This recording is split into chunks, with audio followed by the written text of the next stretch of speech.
Durante el régimen nazi, cientos de mujeres ingresaron voluntariamente al sistema de campos de concentración.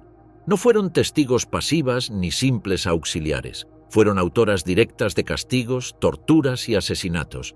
Desde Auschwitz hasta Bergen-Belsen, las guardianas de las SS ejercieron una brutalidad sistemática, diaria y en muchos casos letal.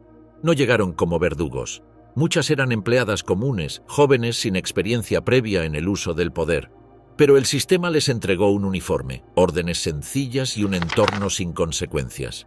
Dentro de los campos aprendieron rápido lo que se esperaba de ellas y cumplieron ese rol con una eficacia que acabaría siendo juzgada como crimen de guerra. ¿Quiénes eran estas mujeres? ¿Qué crímenes de guerra cometieron dentro de los campos? ¿Y qué ocurrió con ellas cuando el Reich colapsó? Carmen Mori, de la prensa internacional al bloque de la muerte. En los archivos del horror nazi, pocas historias resultan tan desconcertantes como la de Carmen María Castro Mori, una periodista suiza educada que terminó convertida en una de las asesinas más despiadadas del campo de concentración de Ravensbrück. Su trayectoria, que comienza en las redacciones cosmopolitas del periodismo europeo y culmina en los pasillos oscuros de un bloque de enfermería convertido en cámara de muerte, revela la capacidad del sistema nazi para absorber, corromper y transformar incluso a quienes inicialmente parecían ajenos a su ideología. Nacida el 2 de julio de 1906 en Berna, Suiza, Carmen Mori era hija de un médico respetado, Ernst Emil Mori, y de Leona Castro Bischoff, de ascendencia filipina. Criada en Adelboden, en el corazón de los Alpes suizos, Mori creció en un entorno culto, multilingüe y privilegiado. Recibió una educación esmerada que la orientó primero hacia las artes musicales. Su sueño inicial era convertirse en cantante de ópera, una ambición que se truncó abruptamente tras una operación fallida de amígdalas en 1932. Privada de su voz profesional, Mori redirigió su vida hacia el periodismo. Se trasladó a Berlín, una de las capitales culturales del período de entreguerras, y se integró en el vibrante mundo de los medios. Colaboró con la agencia Ullstein y con The Manchester Guardian, acumulando contactos en círculos diplomáticos, intelectuales y editoriales. Para entonces ya dominaba varios idiomas y poseía una habilidad extraordinaria para moverse en ambientes internacionales. Pero en 1934, en plena consolidación del Tercer Reich, su perfil atrajo la atención de la Gestapo.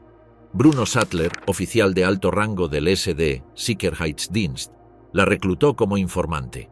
Mori tenía un conjunto de características ideales para la labor de inteligencia: nacionalidad extranjera, dominio de idiomas, facilidad para infiltrar círculos políticos y culturales. Durante los siguientes años trabajó como agente encubierta en Francia y Suiza, vigilando redes de emigrados alemanes y observando movimientos antinazis bajo la fachada de corresponsal. Su carrera como espía terminó abruptamente en noviembre de 1938, cuando las autoridades francesas la arrestaron en París. Acusada de espionaje, fue condenada a muerte el 28 de abril de 1940. Sin embargo, apenas 6 semanas después, el 6 de junio, recibió un indulto. Las circunstancias de esta conmutación siguen siendo inciertas, pero se cree que ofreció su cooperación como agente doble, lo que habría sido aceptado por los servicios franceses en el contexto de una guerra inminente. La ocupación alemana de Francia la colocó en una situación ambigua. Al ser liberada por la Gestapo, lejos de recibir honores, fue recibida con desconfianza. Las autoridades nazis sospechaban que Mori había colaborado con los franceses, lo que para ellos la convertía en una traidora potencial. En lugar de reintegrarla en funciones de inteligencia, decidieron encarcelarla. En 1941 fue trasladada al campo de concentración de Ravensbrück, pero a diferencia de otras prisioneras políticas o comunes, su caso fue tratado de manera excepcional. No fue confinada a trabajos forzados ni barracones de castigo. Fue designada Blockelteste, jefa de bloque, del bloque 10, destinado a prisioneras enfermas, muchas de ellas en fases terminales o con discapacidades mentales. En ese espacio, Mori encontró una nueva plataforma para ejercer poder absoluto, sin supervisión efectiva y con amplio margen de impunidad. La figura del Blockelteste era central en la estructura de poder interna de los campos.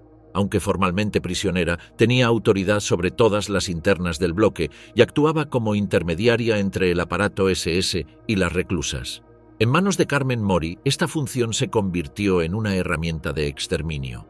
Bajo su supervisión, el bloque 10 se convirtió en un centro de muerte por negligencia deliberada, tortura sistemática y asesinatos encubiertos como procedimientos médicos. Documentos británicos y expedientes judiciales recabados tras la guerra indican que Mori estuvo directamente implicada en al menos 60 asesinatos. Utilizaba inyecciones de fenol o aire en vena para provocar la muerte rápida de mujeres enfermas o consideradas inútiles. En ocasiones, administraba personalmente las dosis letales. En otras, daba instrucciones a otras prisioneras con funciones de capo. Estas muertes eran registradas oficialmente como fallecimientos por causas naturales o enfermedades. Además de los asesinatos, ejercía una violencia física y psicológica cotidiana. Obligaba a mujeres gravemente enfermas a mantenerse de pie durante horas en temperaturas bajo cero, burlándose de sus súplicas o acusándolas de fingir. Golpeaba con tubos de goma, negaba atención médica básica y decidía arbitrariamente la distribución de mantas, medicinas y alimentos. Su lenguaje era brutal y deshumanizante. Se refería a las enfermas mentales como basura biológica, desecho humano o animales degenerados. Su reputación dentro del campo creció rápidamente. Las prisioneras la apodaron el Ángel Negro de Ravensbrück, en irónica contraposición al temido Ángel de la Muerte de Auschwitz. En el bloque 10, bajo su control, la muerte era segura. Quienes entraban rara vez salían con vida. Mori caminaba entre las camas como quien inspecciona ganado moribundo, señalando con un simple gesto quién debía ser eliminado ese día. Testimonios presentados ante el tribunal detallaron episodios en los que Mori inyectaba directamente sustancias letales a prisioneras postradas. En una de las pruebas documentales se consignó la existencia de un pequeño registro que llevaba en su poder donde anotaba nombres, fechas y causas falsificadas de muerte como paro respiratorio o fiebre alta. Se han confirmado colaboraciones puntuales entre Mori y personal médico de las SS en el marco del llamado Programa de Selección Interna. Este procedimiento consistía en clasificar a prisioneras enfermas según su utilidad biológica y aplicar medidas terminales a aquellas consideradas irreversibles. Aunque no formaba parte del cuerpo médico, Mori cumplía funciones logísticas y ejecutoras, facilitando los listados de seleccionadas y acelerando su muerte mediante inyecciones, asfixia o privación total de cuidados. Tras la caída del régimen nazi y la llegada del Ejército Rojo en 1945, Mori logró escapar durante el caos de la liberación. Increíblemente consiguió un empleo como intérprete para las fuerzas británicas en Hamburgo, utilizando su dominio del inglés y su experiencia previa en ambientes internacionales. Sin embargo, su pasado no tardó en alcanzarla. Una ex prisionera la reconoció y denunció, lo que llevó a su arresto y traslado inmediato a Lübeck para ser interrogada por la inteligencia militar británica. En diciembre de 1946 fue incluida en la primera tanda de acusadas del juicio de Ravensbrück, que se celebró en Hamburgo y se extendió hasta febrero de 1947. Este tribunal, bajo jurisdicción británica, juzgó a personal femenino del campo por crímenes de guerra y crímenes contra la humanidad. Durante el juicio, los fiscales presentaron pruebas documentales, certificados de defunción falsificados, declaraciones de internas, informes médicos y correspondencia interna del campo. Se detallaron procedimientos de asesinato mediante inyecciones, golpizas que derivaban en coma o muerte y medidas deliberadas para acelerar el colapso físico de las internas. Mori no negó su presencia ni su rango dentro del campo, pero sostuvo que actuaba bajo órdenes superiores y que no tenía intención personal de matar. Argumentó que solo cumplía funciones de administración y que el personal médico era responsable de las muertes. El tribunal rechazó esta versión por la abundancia de pruebas materiales y por su posición jerárquica dentro del bloque médico. Fue condenada a muerte el 3 de febrero de 1947. El 9 de abril de 1947, poco antes de su ejecución programada, fue hallada muerta en su celda. Se había suicidado con una hoja de afeitar. Su cuerpo fue enterrado sin ceremonia en un cementerio cercano a la prisión de Hamburgo, bajo custodia de soldados británicos. No se emitió declaración oficial posterior. Gerda Bothe, la sombra letal de las marchas de la muerte. Gerda Bothe representa la transformación típica de una trabajadora alemana ordinaria en ejecutora del terror nazi. Nacida el 3 de enero de 1921 en Tetterow, Mecklemburgo-Schwerin, creció en un entorno rural de clase trabajadora, sin antecedentes políticos ni afiliaciones extremistas conocidas.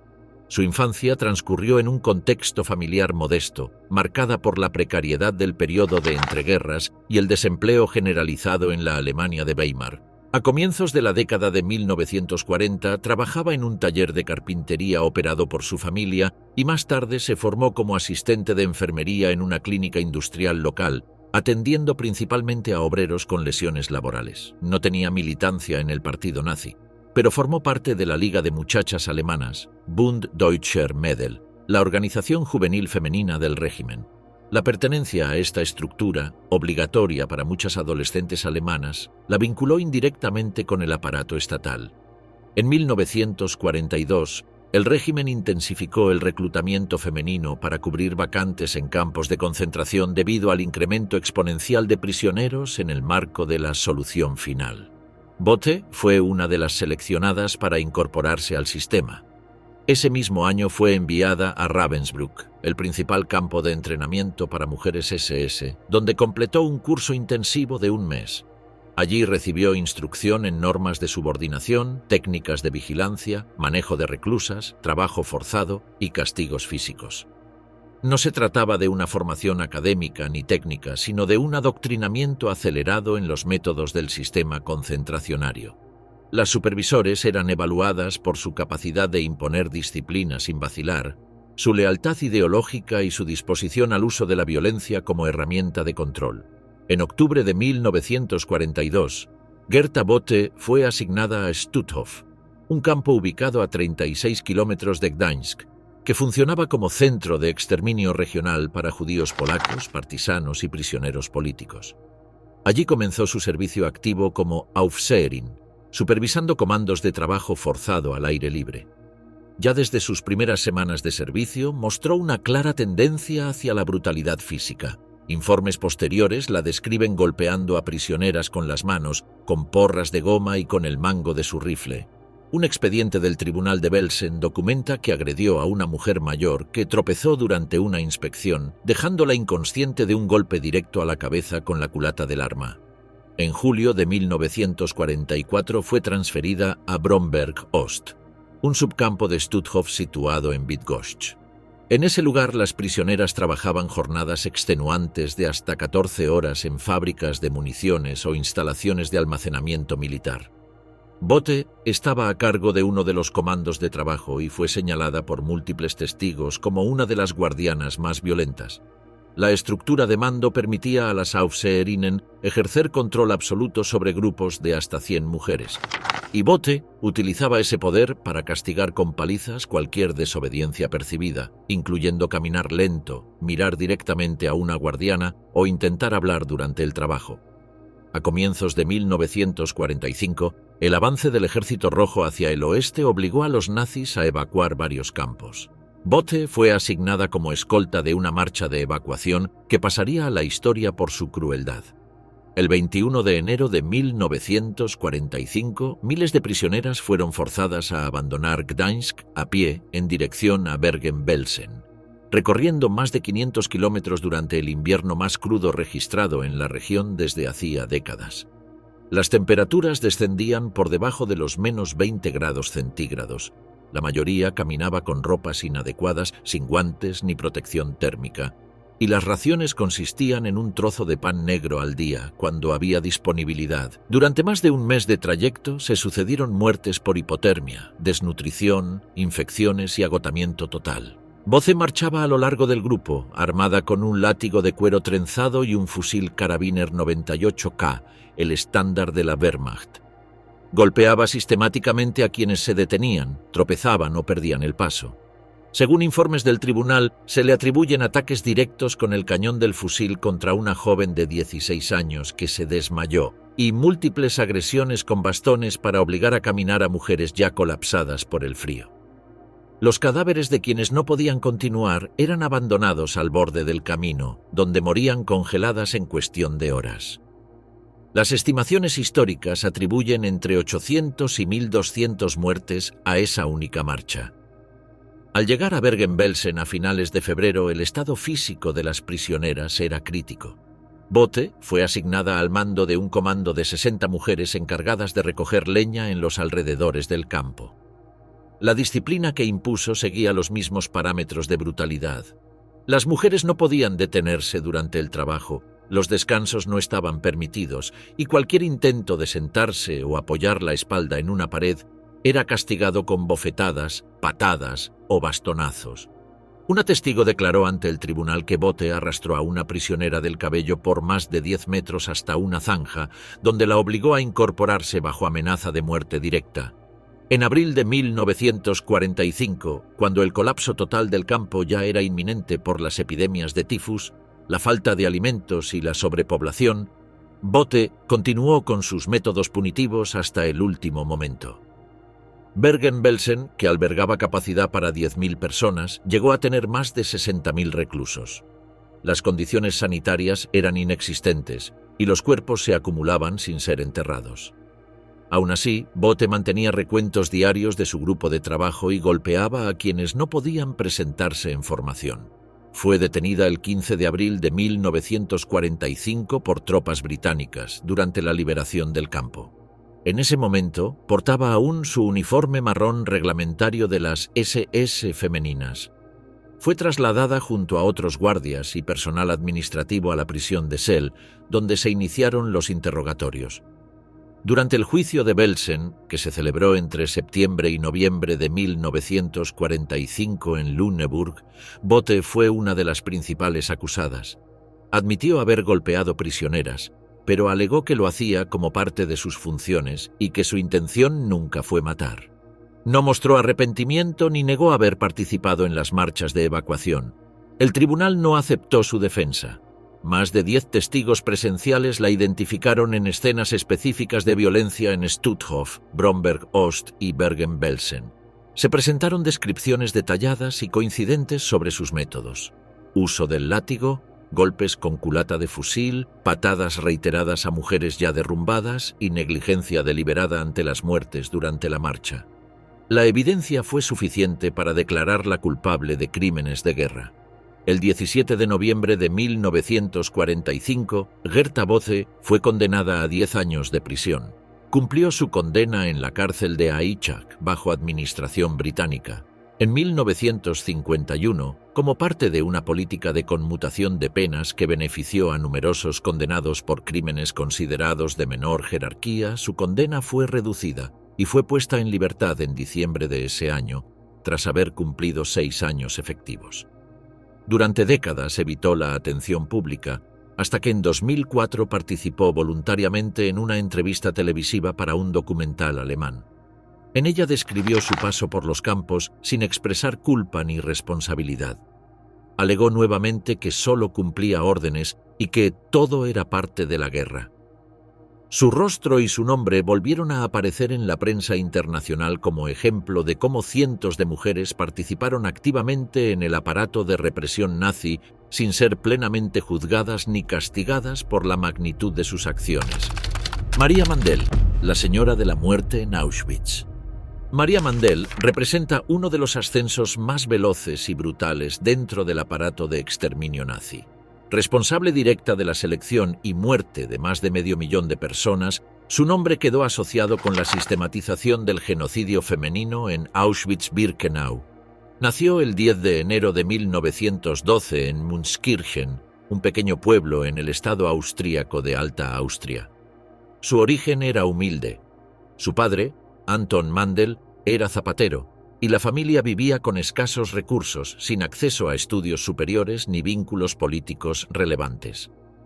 Tras completar la escuela primaria, comenzó a trabajar en casas de familias pudientes como institutriz, sirvienta y cocinera. No contaba con formación profesional ni técnica. La anexión de Austria al Tercer Reich en marzo de 1938 abrió nuevas oportunidades laborales para mujeres sin estudios especialmente dentro del sistema concentracionario, que en ese momento comenzaba a expandirse de forma acelerada. Ese mismo año fue admitida como Aufseherin, guardiana, en el campo de concentración de Lichtenburg, destinado inicialmente a mujeres socialistas, comunistas y testigos de Jehová.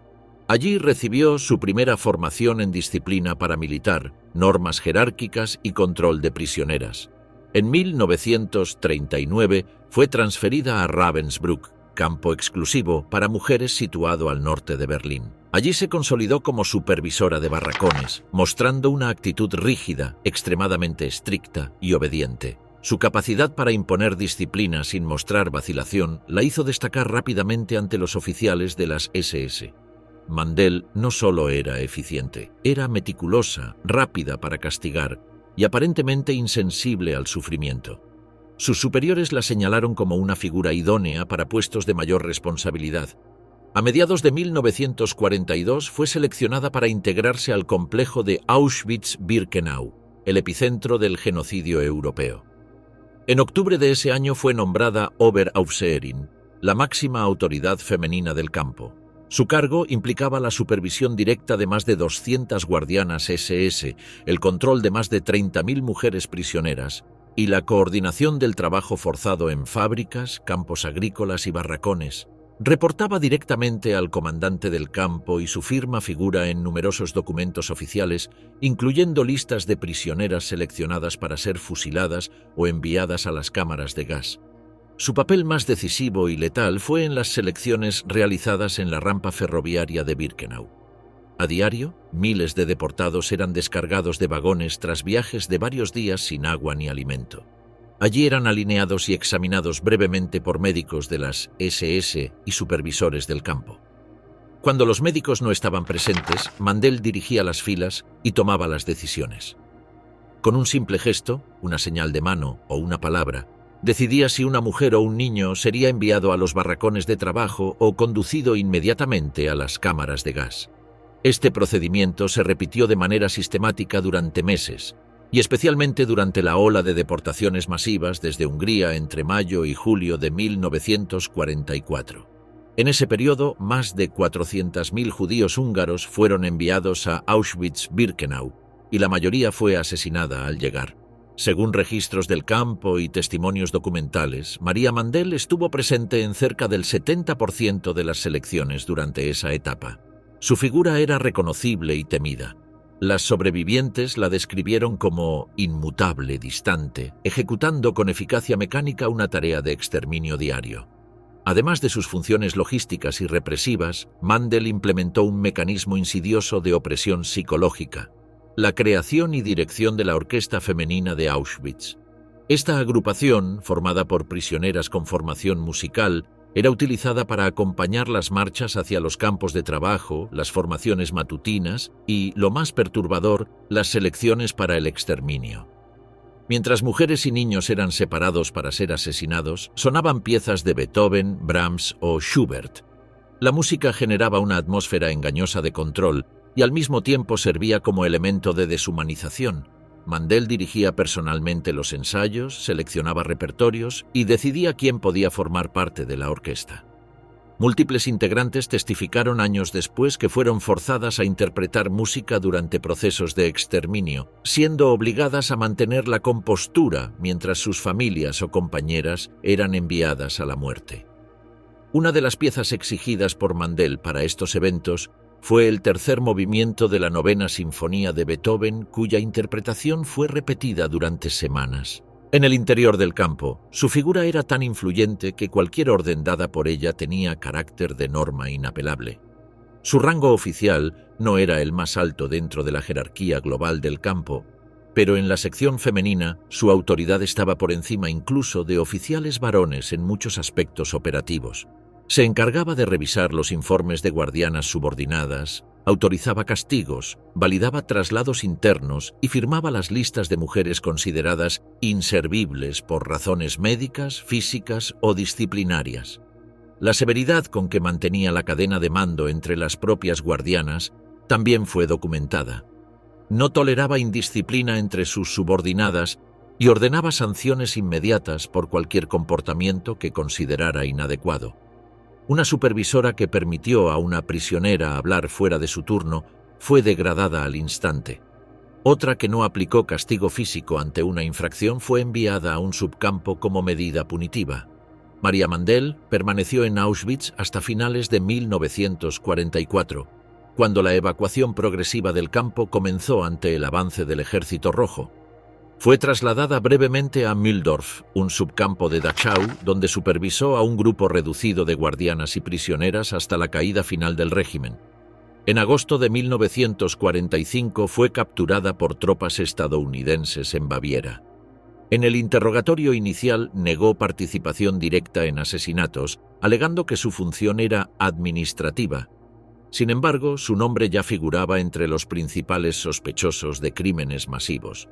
Fue extraditada a Polonia y juzgada en el segundo juicio de Auschwitz, celebrado en Cracovia entre noviembre y diciembre de 1947.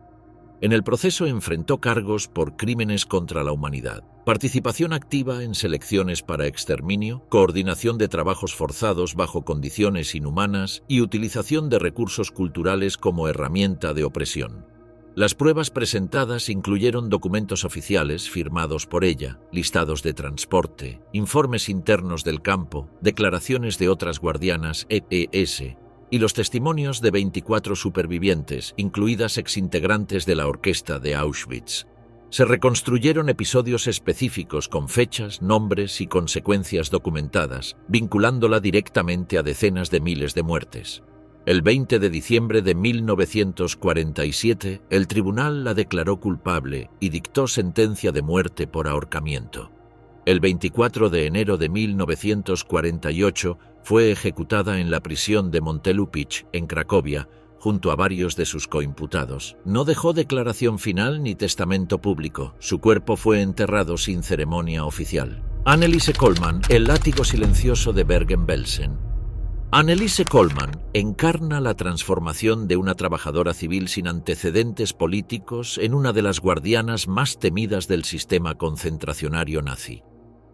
Nació el 1 de marzo de 1921 en Hamburgo, Alemania.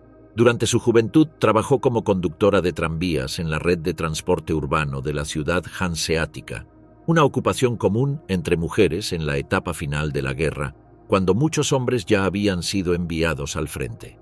No tenía formación militar ni experiencia en instituciones represivas antes de ser reclutada por las SS.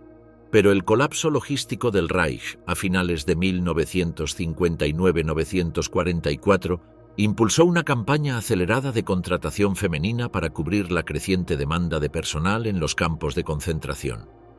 En noviembre de 1944 fue enviada al campo de concentración de Neuengamme, situado al sureste de Hamburgo, para recibir entrenamiento básico como Aufseherin. Este campo, inicialmente concebido como prisión para presos comunes, se transformó progresivamente en centro de trabajo forzado para prisioneros políticos, opositores al régimen y judíos deportados.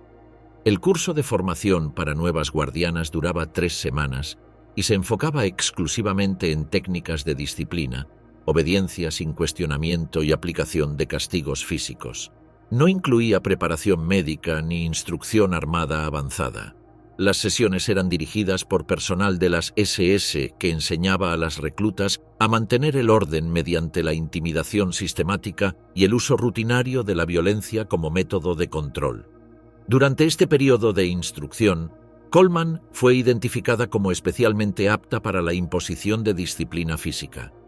Su disposición a aplicar castigos severos sin vacilación le aseguró una asignación inmediata a tareas de vigilancia directa sobre prisioneras.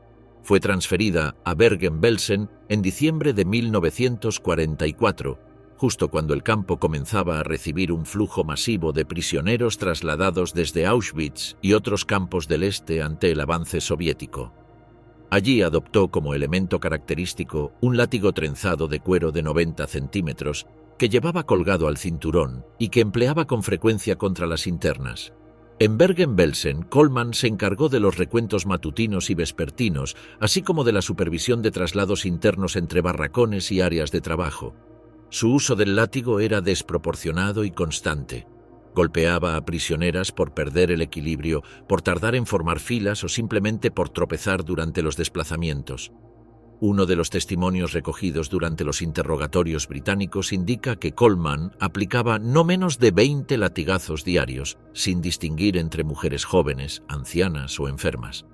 Entre las víctimas documentadas figura una mujer polaca que fue azotada públicamente por presentarse al recuento sin calzado, tras haberlo perdido durante su transporte en vagón desde otro campo. La agresión le provocó lesiones en piernas y espalda, agravadas por la falta de atención médica. Coleman también aplicaba castigos por actos menores como intentar recoger comida del suelo, repartir raciones entre compañeras o hablar sin permiso. En uno de los episodios mejor documentados, una prisionera húngara relató que Coleman azotó durante más de 15 minutos a una madre que había intentado esconder a su hija en un almacén, temiendo que fuera seleccionada para trabajos forzados. El informe médico británico elaborado tras la liberación del campo confirmó fracturas bilaterales en los omóplatos de la víctima, así como hematomas en tórax y piernas. El castigo fue presenciado por otras internas y ejecutado como escarmiento colectivo. En marzo de 1945, cuando los subcampos de Hannover fueron evacuados, Coleman participó en una de las marchas forzadas hacia Bergen-Belsen. Estas marchas consistían en trayectos de hasta 25 kilómetros diarios bajo condiciones climáticas extremas, sin abrigo, sin alimento suficiente y con vigilancia armada. Coleman caminaba al margen del grupo, aplicando golpes con el látigo o con un bastón a las prisioneras que disminuían el ritmo. Llevaba una linterna de metal colgada al cuello, cuya empuñadura también usaba como arma improvisada en horas nocturnas. En al menos 3 casos documentados se atribuyen muertes directas a agresiones propinadas por ella durante esta marcha. Las prisioneras más débiles eran obligadas a caminar sujetas al bastón mediante la ropa o el cabello, siendo golpeadas reiteradamente para evitar que se detuvieran. No se permitía descansar, y quienes colapsaban eran abandonadas en la cuneta. A su llegada a Bergen-Belsen en abril de 1945, el campo ya se encontraba colapsado. Albergaba más de 60.000 prisioneros en instalaciones diseñadas para 1/3 de esa cifra. No había suministro de agua corriente. Las entregas alimentarias se habían interrumpido y los cadáveres se apilaban entre los barracones. El tifus se propagaba sin control, provocando más de 300 muertes diarias. A pesar del estado crítico del campo, Coleman continuó aplicando castigos físicos hasta el 13 de abril, apenas 2 días antes de la liberación. Se encontraba entonces asignada al barracón 22, donde se alojaban prisioneras húngaras supervivientes de transportes masivos. Mantenía intacto su uniforme reglamentario marrón, botas negras altas y el látigo colgado al cinturón. El 15 de abril de 1945, tropas británicas al mando del brigadier Glyn Hughes ingresaron a Bergen-Belsen. Ante la magnitud del desastre humanitario encontrado, se procedió a la detención inmediata de todo el personal de las SS presente en el campo. Coleman fue arrestada junto a otros supervisores y trasladada a la prisión de Cell para ser interrogada por el Cuerpo de Inteligencia británico. Durante el registro de sus pertenencias se encontraron hojas manuscritas donde había anotado tareas de vigilancia por bloques, incluyendo nombres y números de prisioneras sancionadas. Estos documentos se convirtieron en evidencia fundamental, ya que reflejaban la sistematización de su conducta violenta y su papel activo en el aparato de control del campo. Durante el juicio de Belsen, celebrado entre septiembre y noviembre de 1945 en Lüneburg, Coleman fue una de las 45 acusadas principales. En su contra, testificaron 8 mujeres supervivientes, todas identificándola como autora directa de castigos físicos, participación en marchas forzadas y violencia continuada incluso en los días previos a la liberación. Las declaraciones fueron corroboradas por otros documentos del campo, registros de fallecimientos y la documentación encontrada en su poder. La acusación se centró en demostrar que sus acciones no fueron incidentales ni esporádicas, sino parte estructural del sistema de represión interna del campo. Coleman no negó haber golpeado prisioneras, pero insistió en que lo hacía para mantener el orden en un contexto caótico. Alegó que nunca tuvo intención de causar muertes ni participó directamente en ejecuciones. Reconoció que las condiciones del campo eran inhumanas, pero atribuyó la responsabilidad a los altos mandos. El tribunal, sin embargo, consideró que la regularidad, intensidad y persistencia de su violencia constituían crímenes de guerra según el derecho internacional y la jurisdicción aplicada a crímenes cometidos en campos de prisioneros. El 17 de noviembre de 1945 fue condenada a 10 años de prisión. Cumplió su sentencia en la cárcel de Aitchach bajo control británico. En 1951 fue liberada anticipadamente como parte de una política de reducción de penas aplicada a condenados clasificados como responsables de crímenes de menor escala respecto a ejecuciones directas o mando alto. Pasó desapercibida durante décadas. No volvió a comparecer ante la justicia ni participó en actos públicos relacionados con su pasado. Su figura se mantuvo en la sombra hasta que fue identificada en registros desclasificados durante los años 80. Desde entonces, su nombre volvió a figurar en estudios académicos y judiciales como uno de los ejemplos más notorios del uso de violencia física rutinaria por parte del personal femenino de las SS en los últimos meses del Tercer Reich. Irma Grese, la bestia hermosa del infierno nazi. Irma Ida Ilse Grese representa la transformación completa de una adolescente alemana rural en la guardiana nazi más notoria por su juventud extrema y crueldad sistemática. Nacida el 7 de octubre de 1923 en Gretchen, Mecklemburgo-Pomerania Occidental, creció en una familia trabajadora donde su padre lechero era miembro activo del Partido Nacionalsocialista, exponiendo a Irma desde temprana edad a la ideología nazi como elemento natural de su educación. A los 14 años se unió al Bund Deutscher Mädel, recibiendo adoctrinamiento sistemático en principios raciales nazis, obediencia absoluta al Estado y sacrificio de intereses individuales por la comunidad racial alemana. Abandonó la escuela a los 15 años tras intentos fallidos de formarse como enfermera, siendo rechazada por instituciones como la Cruz Roja Alemana. En 1942, con 18 años, fue admitida como aprendiz en el sistema de campos femeninos a través de Ravensbrück. Durante 6 semanas completó formación intensiva centrada en vigilancia, disciplina física, estructura jerárquica SS y desarrollo de mentalidad para ejercer violencia sistemática sin vacilación moral. Demostró aptitudes excepcionales, obediencia absoluta, capacidad para aplicar castigos sin compasión y dedicación total a objetivos del sistema. Estas cualidades distinguieron su promoción acelerada. En marzo de 1943 fue asignada a Auschwitz, inicialmente al campo principal y posteriormente a Birkenau. En 1944, con 21 años, fue nombrada Oberaufseherin, adjunta con autoridad sobre cientos de prisioneras y personal auxiliar, convirtiéndose en una de las mujeres más jóvenes en alcanzar tal nivel de autoridad dentro del sistema carcelario. En Auschwitz participó activamente en selecciones de deportados en la rampa ferroviaria, donde médicos SS determinaban destinos, trabajo forzado temporal o muerte inmediata en gas. Su participación la colocó en responsabilidad directa sobre vida y muerte de miles. Los registros indican que durante su servicio participó en selecciones que condujeron al asesinato de aproximadamente 30.000 prisioneras, mayormente durante la deportación húngara del verano de 1944. Sus métodos de violencia eran característicos y sistemáticos. Empleaba un látigo trenzado de cuero, ocasionalmente reforzado con alambre, para castigar transgresiones mínimas como moverse durante recuentos o hablar en voz alta.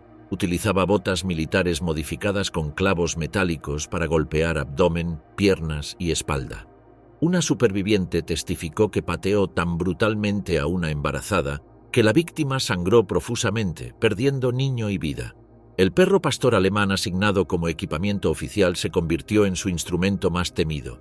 Entrenaba deliberadamente al animal para atacar prisioneras e incitaba regularmente estos ataques contra quienes se separaban de filas, tropezaban durante marchas o simplemente se encontraban en su camino durante demostraciones de poder. Los mordiscos resultaron mortales en múltiples casos, ya sea por heridas directas o infecciones posteriores sin tratamiento. Durante inspecciones portaba una pistola corta reglamentaria, aunque sin disparos documentados contra prisioneras. La utilizaba para intimidación psicológica, golpeando con la empuñadura durante castigos públicos o desenfundándola parcialmente como amenaza en confrontaciones disciplinarias. Su presencia se caracterizaba por rigidez, metodicidad y disciplina obsesiva, manteniendo postura militar perfecta y siendo extremadamente estricta con guardianas subordinadas. Sus frases características durante castigos públicos incluían: «La disciplina mantiene el orden» y «la desobediencia equivale a la muerte», reflejando adhesión personal a la ideología carcelaria y convicción de que la violencia extrema era instrumento necesario para mantener control. Los registros no documentan un solo acto de clemencia durante todo su periodo de servicio. Mantenía relaciones jerárquicas cercanas con personal médico de alto rango, especialmente Joseph Mengele, responsable de experimentos criminales y selecciones para gas. Los documentos administrativos registran su presencia junto a Mengele durante al menos 18 procesos de selección en otoño de 1944. Funcionaba como asesora en determinación de aptitud laboral versus envío directo a cámaras, siendo su opinión especialmente valorada en casos de prisioneras enfermas o debilitadas. En marzo de 1945, el avance soviético hacia Auschwitz obligó a evacuar el campo. Grese fue transferida a Bergen-Belsen acompañando transportes finales que trasladaron miles de prisioneras hacia el interior alemán. Bergen-Belsen, ya colapsado por sobrepoblación y epidemias de tifus, se convirtió en escenario final de su carrera, manteniendo métodos violentos hasta la llegada británica. Detenida el 15 de abril de 1945 junto a personal de Bergen-Belsen que no logró evacuar, fue procesada durante el juicio de Belsen en Lüneburg, septiembre-noviembre 1945. 27 testigos declararon específicamente contra ella, incluyendo supervivientes de Auschwitz y Bergen-Belsen, más personal auxiliar capturado que había servido bajo su autoridad. Las evidencias incluyeron declaraciones juradas identificándola como participante activa en selecciones para gas, descripciones consistentes del uso sistemático de látigo y ataques organizados con perros, informes médicos sobre lesiones compatibles con sus castigos habituales y fotografías con documentos oficiales llevando su firma como supervisora. No negó haber golpeado prisioneras ni participado en selecciones, pero insistió en actuar bajo órdenes directas, negando intención personal de causar muertes. Su defensa se centró en afirmar que su trabajo consistía únicamente en mantener orden y que nunca había disparado contra prisioneras ni ordenado ejecuciones por iniciativa propia. El 17 de noviembre de 1945 fue declarada culpable de crímenes de guerra y condenada a muerte por ahorcamiento junto a Elisabeth Volkenrath y Juana Bormann. Su ejecución fue llevada a cabo por Albert Pierrepoint el 13 de diciembre de 1945 en la prisión de Hamelin. Con 22 años en el momento de su muerte, se convirtió en una de las criminales de guerra más jóvenes ejecutada por tribunales aliados, cerrando la carrera de quien había convertido la juventud en instrumento de terror dentro del aparato de exterminio nazi. Juicios de fuego, el veredicto final en la horca de Hamelin. La liberación de Bergen-Belsen, el 15 de abril de 1945, reveló condiciones que impulsaron a las autoridades británicas a organizar uno de los primeros tribunales de crímenes de guerra, estableciendo precedentes para la justicia internacional. El descubrimiento de 10.000 cadáveres sin enterrar y 60.000 supervivientes en estado crítico demandó respuesta judicial inmediata que se convertiría en modelo para procesos posteriores. El juicio de Belsen se estableció bajo jurisdicción del Tribunal Militar Británico en Lüneburg, seleccionada por proximidad al campo y disponibilidad de instalaciones judiciales adecuadas. Las autoridades consideraron fundamental realizar el proceso en territorio alemán para establecer conexión directa entre crímenes y consecuencias, demostrando que la justicia alcanzaría a los perpetradores en el mismo lugar donde actuaron. Las audiencias se desarrollaron del 17 de septiembre al 17 de noviembre de 1945, presididas por el teniente coronel R. F. Scott, con fiscales militares especializados y defensores asignados oficialmente. El marco legal fue el Acta de Crímenes de Guerra del Ejército Británico, legislación diseñada específicamente para procesar responsables de atrocidades contra prisioneros de guerra y población civil en territorios ocupados. Esta legislación permitía juzgar por crímenes contra la humanidad sin requerir prueba directa de intención criminal individual, estableciendo que la participación conocida en sistemas criminales constituía evidencia suficiente para determinar culpabilidad. El principio reconocía que los campos funcionaban como empresas criminales colectivas donde cada participante contribuía al resultado final independientemente de su nivel jerárquico. Entre 45 acusados, 16 eran mujeres del cuerpo femenino SS que habían ejercido funciones en Ravensbrück, Auschwitz y Bergen-Belsen. Esta proporción significativa representaba reconocimiento explícito de que la responsabilidad por crímenes nazis incluía participación femenina activa en el sistema de exterminio, desafiando conceptos tradicionales sobre roles de género en la violencia organizada. Las acusadas principales fueron Irma Grese, Elisabeth Volkenrath y Juana Bormann, señaladas por múltiples testigos como responsables directas de asesinatos, golpizas sistemáticas y participación en selecciones para cámaras de gas. Otras procesadas incluyeron a Anneliese Coleman, Herta Ehlert, Ilse Lotte y Grete Büssel, cada una enfrentando cargos específicos basados en testimonios directos y evidencia documental. El procedimiento judicial se caracterizó por rigor en presentación de evidencias y verificación de testimonios. Las reglas permitían admisión de testimonios orales corroborados por fuentes adicionales, declaraciones juradas verificadas mediante interrogatorios cruzados, documentos oficiales, incluyendo órdenes escritas y registros administrativos, y objetos físicos recuperados como látigos, uniformes y armas utilizadas por el personal. La metodología establecía que no era necesario probar intención criminal individual, sino demostrar conocimiento y participación en sistemas diseñados para cometer crímenes contra la humanidad. Cada acusada tuvo derecho a defensa legal, intérpretes cuando necesario y tiempo para presentar testigos de descargo, aunque la abrumadora evidencia hizo que las defensas se centraran en argumentos de obediencia a órdenes o negación de conocimiento sobre consecuencias.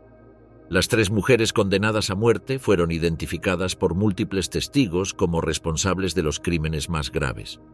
Participación directa en asesinatos, aplicación de tortura sistemática resultando en muertes, participación consciente en selecciones para gas y mantenimiento de estos comportamientos durante periodos prolongados en múltiples campos.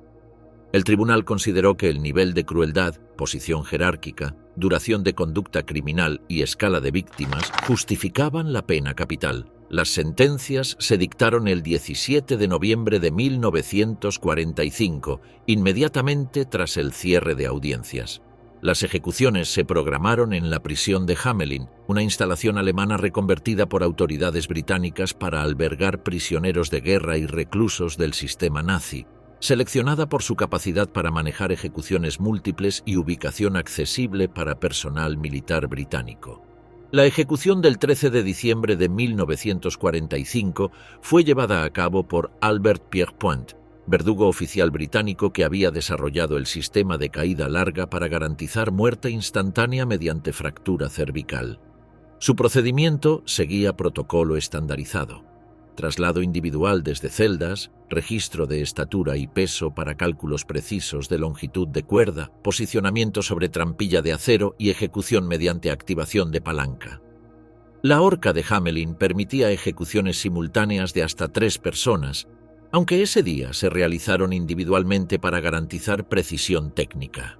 Irma Grese fue ejecutada a las 9:34, Elisabeth Volkenrath a las 9:40 y Juana Bormann a las 9:45.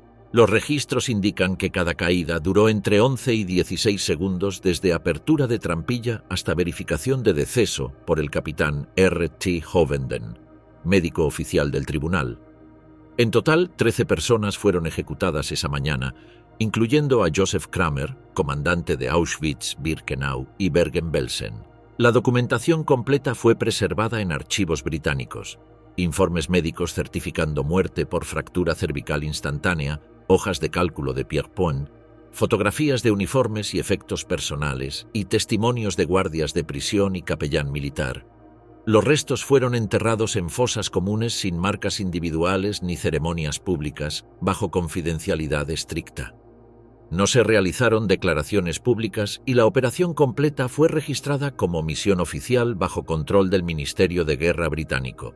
La documentación permaneció clasificada 40 años, siendo desclasificada en 1985 y depositada en archivos nacionales del Reino Unido bajo referencia WO 309-444. El juicio de Belsen estableció precedentes legales duraderos que influyeron en Nuremberg y procesos posteriores de desnazificación.